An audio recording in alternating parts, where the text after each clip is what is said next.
आप मंच पर विराजमान सभी मान्यवर और देश के कोने कोने से आए हुए हमारे प्रमुख कार्यकर्ता भाई और बहनों जो व्यापारी प्रकोष्ठ का काम देखते हैं,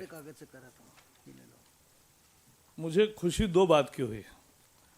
देश भर में विवाद चल रहा है, अग्रवाल मार्ट या वालमार्ट, यही है ना?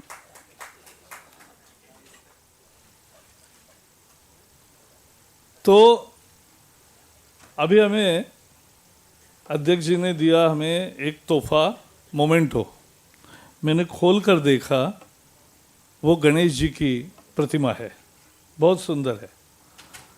और गणेश जी का एक नाम है विघ्नहर्ता है। और जो आज खुदरे व्यापार पर जो विघ्न लाया है यूपीए सरकार ने, वो यूपीए सरकार के साथ भाग जाएगा, ये मैं आपको बताना चाहता हूं। क्योंकि ये लड़ाई है आर पार की। लेकिन जैसे मेरे अजीज दोस्त विजय गोयल ने कहा कि आप लड़ने के लिए तैयार हो क्या, सड़क जाम करने के लिए तैयार हो क्या, सड़क पर उतरने के लिए तैयार हो क्या, ताकत दिखाने के लिए तैयार हो क्या, वो महत्वपूर्ण है। 1.5 करोड़ छोटे दुकानदार है।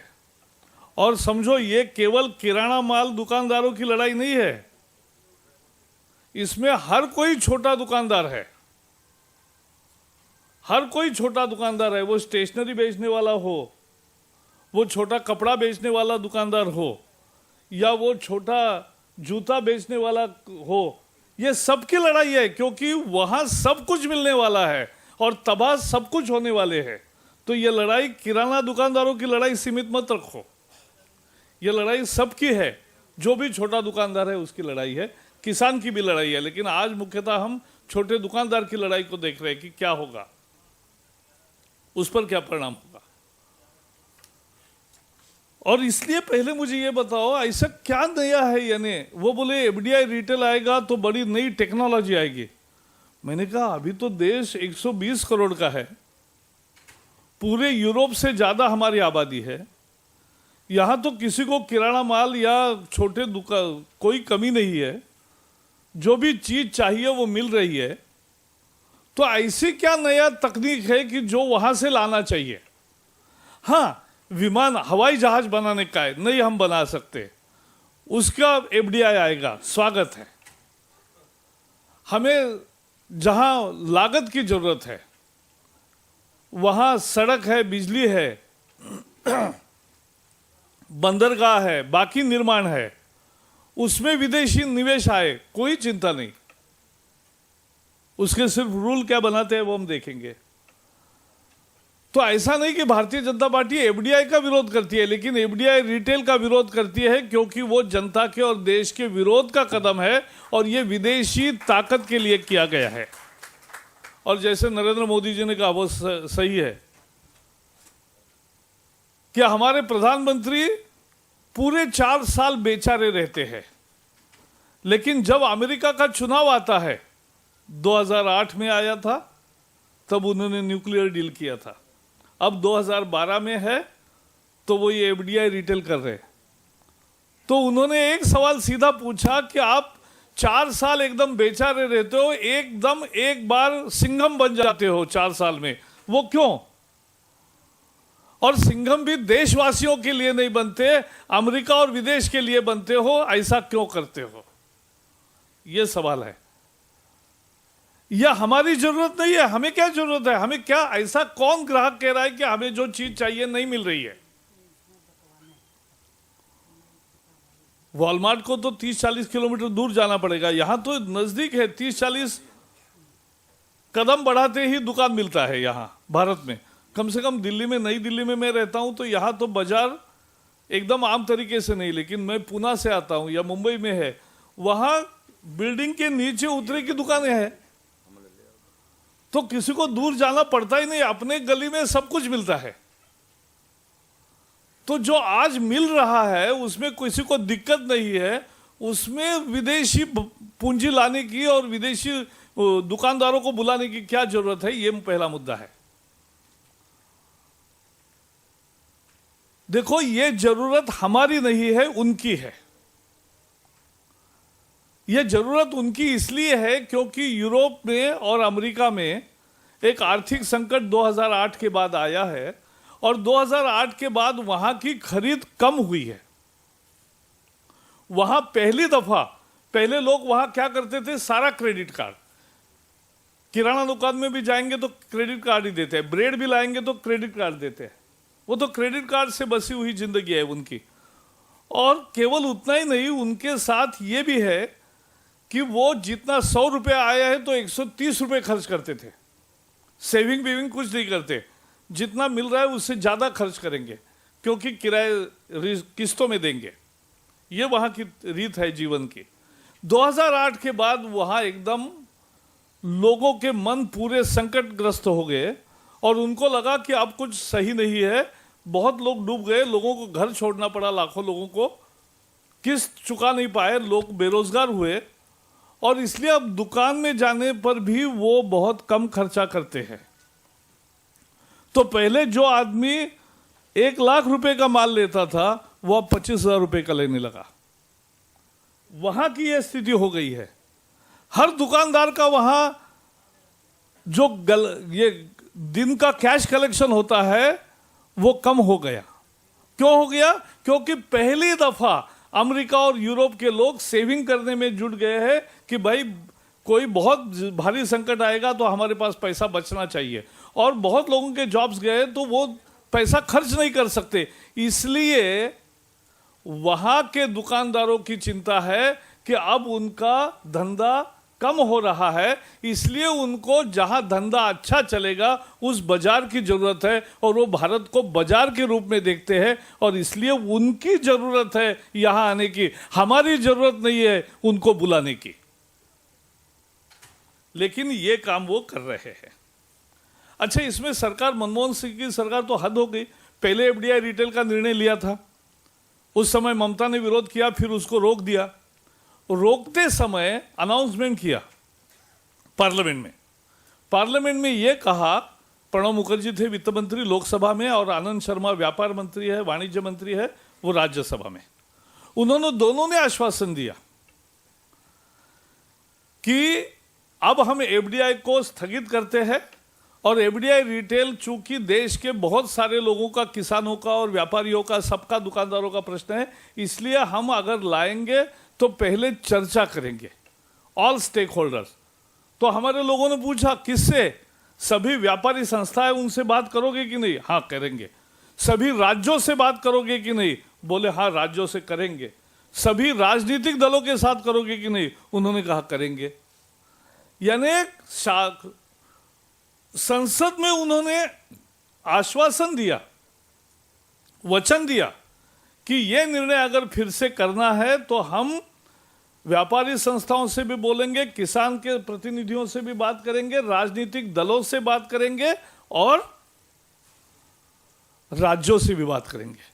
लेकिन न व्यापारियों से की, न किसानों से की, न राज्यों से की, न राजनीतिक दलों से की। अचानक निर्णय ला दिया कि अब अलाउ हो गया और तुरंत नोटिफिकेशन भी निकाल दिया, अब हो गया। और इसलिए हमने कहा कि रोल बैक, डीजल के दाम बढ़ाए, एलपीजी के संख्या घटाई और एफडीआई रिटेल को अलाउ किया। तो हमने कहा roll back all the 3 decisions. If you are not rolling back, go back. Roll back और गो बैक, ये अपना नारा है। हम ये चेतावनी देना चाहते क्योंकि अगर आप सुधरोगे नहीं तो जाओगे। और ये क्यों किया?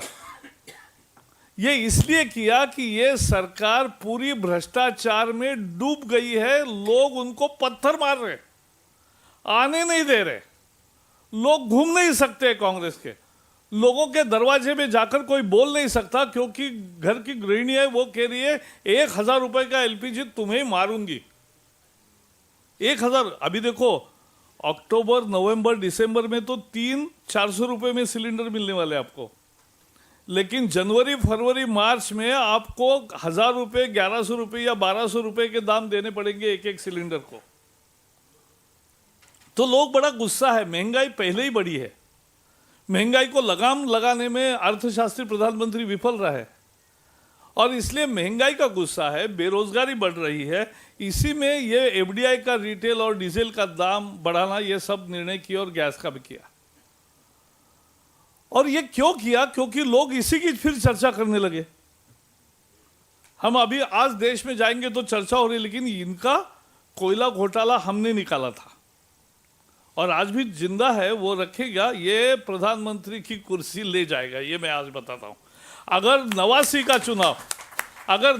का चुनाव कांग्रेस बोफोर्स के कारण हार गई थी, तो आने वाला चुनाव, क्योंकि 2013 में भी हो सकता है, तो जो भी चुनाव होगा वो कांग्रेस कोयले घोटाले में जाएगी। इन्होंने क्या छोड़ा है? स्पेक्ट्रम माने स्पेक्ट्रम 2G स्पेक्ट्रम घोटाला। 2G क्या है? स्पेक्ट्रम है। स्पेक्ट्रम क्या है? हवा की तरंगे है, आकाश। वो एंट्रिक्स और डेवास घोटाला हुआ, वो क्या है? एक अवकाश में उपग्रह भेजेंगे, उसके जो स्पेक्ट्रम होंगे ध्वनि लहरी, उसको बेचा था सस्ते में। तो ये आकाश को नहीं छोड़ा। जमीन के तो घोटाले डिफेंस लैंड से लेकर हर कोई ACZ से लेकर सब घोटाले जमीन पर कर दिए। और अब कोयले का माने पाताल में भी किया। तो आकाश भी छोड़ा नहीं, जमीन को भी छोड़ा नहीं, पाताल को भी छोड़ा नहीं। नया घोटाला सामने आ रहा है, समुद्र को भी छोड़ा नहीं। समुद्र क्या है? 2 घोटाले आने वाले हैं, आपको केवल बताना चाहता हूं। एक थोरियम करके बालू जैसा, जहां ओडिशा और केरल में वो समुद्र के किनारे जो सैंड है, बालू है, लेकिन वो बालू में थोरियम छुपा हुआ है। ये थोरियम क्या है? इसका तकनीक अब विकास के अंतिम पड़ाव पर है। ये जैसे ही थोरियम क्रैक करने का टेक्नोलॉजी भारत को मिलेगी, 300 साल देश को 24 घंटे बिजली, जितनी भी चाहिए बिजली देने की ताकत उस बालू में है, थोरियम में है। वो थोरियम हजारों लाखों करोड़ रुपयों का है, लेकिन इन्होंने बालू करके उसका निर्यात शुरू किया, क्योंकि अमेरिका को मालूम है कि आने वाले दिनों में इसी से बिजली बनेगी। तो बिजली बनाने के लिए उन्होंने बालू करके, सैंड करके निर्यात करने का परमिशन लिया और सैंड करके निर्यात किया लाखों करोड़ का, बहुत सारा, 1/3 हमारा ऑलरेडी जा चुका है। तो ये एक नया घोटाला सामने आ रहा है। और दूसरा घोटाला है, समुद्र में मिनरल्स की खदानें हो सकती है।